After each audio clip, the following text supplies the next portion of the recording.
자, 몇 가지 간략한 사실을 알려드리죠. 세계에서 가장 오래 살았던 사람은 122년 164일을 살았었는데 이는 평균 수명이 72세인 것 치고는 나쁘지 않은 기록입니다. 그리고 고양이 세계에서 최장수 기록을 세운 고양이는 38년을 살았습니다. 하지만 개들은 그렇게 운이 좋은 편이 아닙니다. 인간들의 가장 친한 친구이기도 한 이 사랑스럽고 바보 같은 동물들은 수명 때문에 고통을 받는다는 뜻이죠.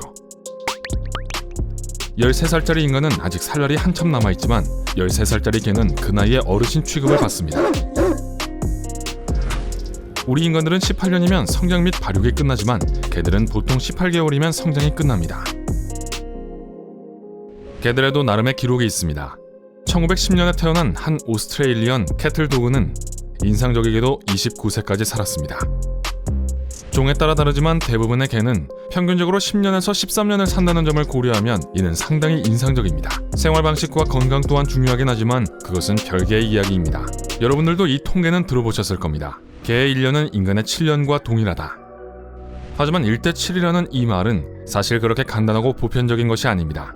이는 사실 개의 첫 1년은 인간의 15년과 비슷하죠.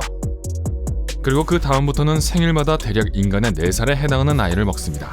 생후 6년이 지나면 덩치가 큰 품종은 더 빠른 속도로 노후하기 시작합니다. 그리고 바로 이것이 그레이트데이는 10살만 살아도 오래 사는 것이지만 치와와는 그 2배를 살 수 있는 것입니다. 하지만 여기서 궁금한 것은 왜 그럴까입니다. 과학자들은 수십 년 동안 그 이유를 알아내려고 노력해왔습니다.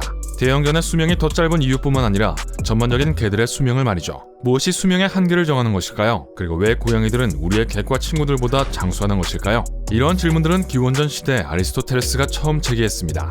당연하지만 그 당시에는 지금 우리가 보유하고 있는 기술이나 의학 지식이 없었기 때문에 아리스토텔레스는 그 이유가 바로 수분이라고 생각했습니다. 예를 들어 아리스토텔레스는 코끼리가 쥐보다 더 오래 사는 이유는 코끼리가 체내에 더 많은 액체를 보유하고 있기 때문이라고 믿었습니다. 물론 수분에 대한 가설은 틀렸지만 아리스토텔레스가 관찰한 것은 전반적으로 꽤 정확했습니다. 큰 동물들이 작은 동물들보다 더 오래 사는 경향이 있으니까요. 거의 100년 동안 사람들은 신진대사가 빠른 생물은 몸이 피곤해지기 때문에 오래 살지 못한다고 믿었습니다. 하지만 이 또한 완전히 정확하지는 않습니다. 적어도 동물과 인간들의 노화를 연구하고 있는 전문가들에 따르면 말이죠. 우리의 앵무새 친구들을 예로 들어봅시다. 앵무새들의 심장은 분당 600번까지 뛰지만 이들의 평균 수명은 20년에서 50년 사이입니다.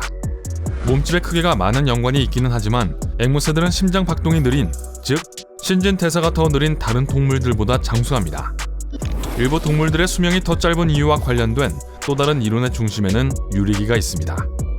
유리기는 우리 주변 환경에 있는 독소로 우리는 매일 이 독소에 노출됩니다. 시간이 지나면서 유리기는 세포를 손상하면서 노화를 일으킵니다. 몸집이 큰 동물들은 몸 안에 더 많은 세포가 있습니다. 그래서 몸집이 작고 세포 수도 적은 동물보다 유리기의 부작용이 상대적으로 덜 강하게 다가오죠.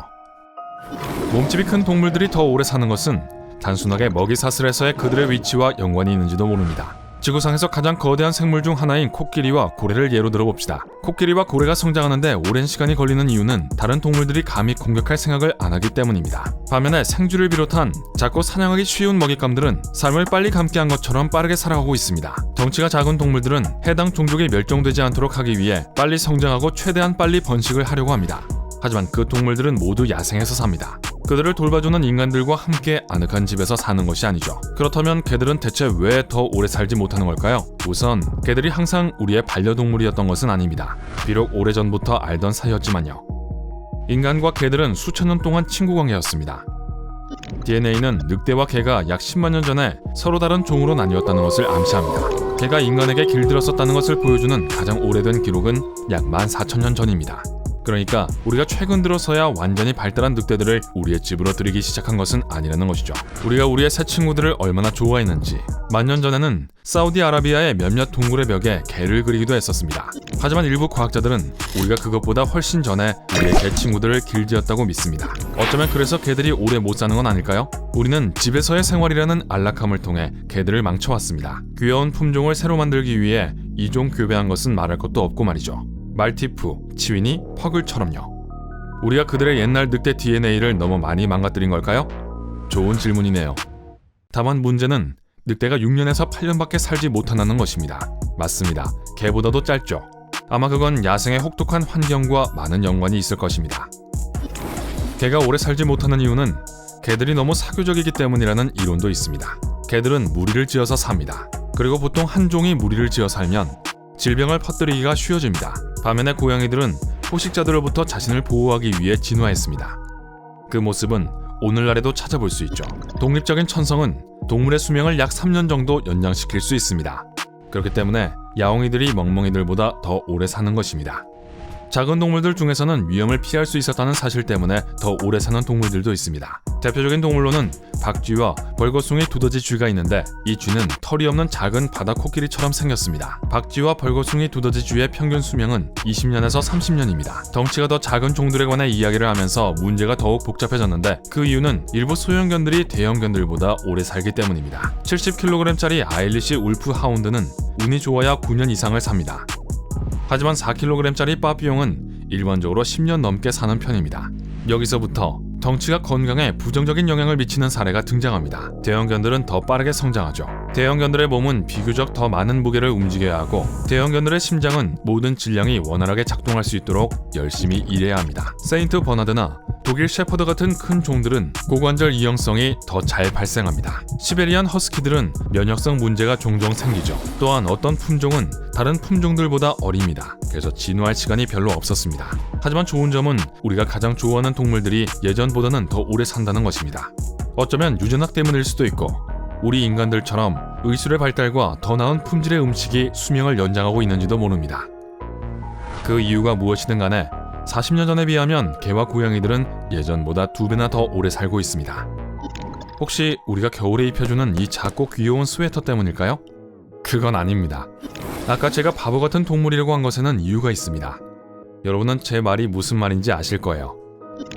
혹시 멍멍이에게 간식이나 밥을 그릇에 담아주면 다른 방으로 가져가서 먹지는 않나요?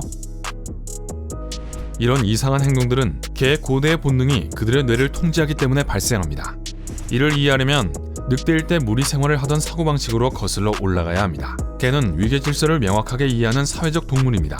개들이 형성한 작은 사회 내에서 무리의 각 구성원은 저마다의 사회적 위치를 가지고 있었습니다. 각 무리에는 우두머리가 있는데 이 우두머리가 언제 어디서 사냥을 할 것인지, 언제 쉴 것인지, 언제 먹을 것인지, 그리고 누가 먹을 수 있는지를 비롯한 중요한 결정을 내립니다. 인간들과 함께 사는 개들도 같은 위계적인 규칙을 따릅니다. 그리고 자신의 주인을 무리의 우두머리로 인식하죠. 그래서 여러분이 음식을 줄 때 개들이 다른 방으로 가져가기를 선호하는 이유는 여러분이 못 뺏어가도록 하기 위함입니다. 그럼 눕기 전에 한 바퀴 도는 그 의식적인 행동은 무엇일까요? 이것 또한 학습되었기 때문이 아니라 야생의 본능 때문에 하는 행동입니다.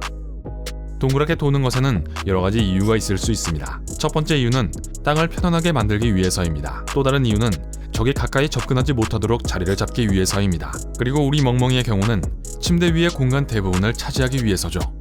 바보처럼 엉뚱하게 풀밭에서 뒹굴뒹굴 하는 행동은 뭘까요? 그 행동에는 여러 가지 이유가 있습니다. 첫 번째 이유는 잔디가 부드러우며 느낌이 좋기 때문입니다. 심지어 저도 하는 거래요. 두 번째 이유는 등에 묻은 흙과 부스러기를 없애기 위해서입니다. 잔디는 완벽한 청소기거든요. 하지만 세 번째 이유는 여러분의 뒷마당에서 뒹굴뒹굴하는 요크셔 테리어를 쳐다보면서 연상하기는 어려우실 텐데 그 행동은 바로 개의 포식자 DNA 때문입니다. 개들은 사냥할 수 있는 무언가의 냄새를 맡으면 풀로 자신들의 냄새를 감춘 다음 먹이를 향해 몰래 다가갑니다. 하지만 대부분의 경우는 본능적으로 한 다음에 왜 했는지도 잊어버릴 거예요. 못 말리는 녀석들이죠. 정말 사랑할 수밖에 없다니까요. 오늘 새로운 걸 배웠다면 이 영상에 좋아요를 눌러주시고 친구에게 공유해주세요. 여기 여러분이 좋아할 만한 멋진 영상도 준비해봤습니다. 왼쪽 또는 오른쪽에 있는 영상을 클릭하고 즐기시기만 하면 돼요. 삶의 밝은 면에 머무르세요.